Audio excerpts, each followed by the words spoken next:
YS Jagan సానుభూతి కోసం కావాలనే రాళ్ల దాడి చేయించుకున్నాడు అని వాగే వాళ్ళు కడుపుకి అన్నం తినడంలా పంది ఎరిగిన పెంట తింటున్నట్లే. కొంచెం ఉంటే ఈ కన్ను పోయేది.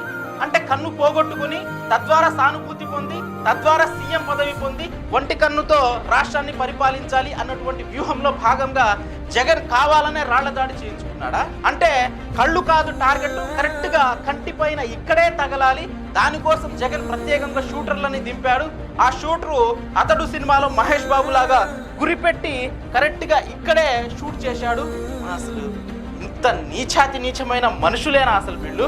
ఒకవేళ జగన్ కు కావాలని రాళ్ల దాడి చేయించుకోవాలి అనే ఉద్దేశమే ఉంటే ఇట్లా వచ్చి నిలబడి ఇదిగో ఇక్కడ కొట్టు, నేను జనంలోకి వెళ్తా అనే వ్యూహం ఉంటదిలే గాని తగిలిన వెంటనే ఇట్లా ఎందుకు పడిపోతాడు? ఈ వీడియో చూడండి.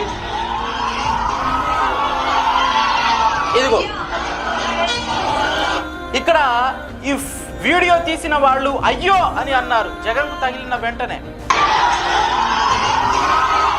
ఇదిగో రాయి తగిలింది, రాయి తగిలిన వెంటనే జగన్ ఇట్లా తిరిగారు.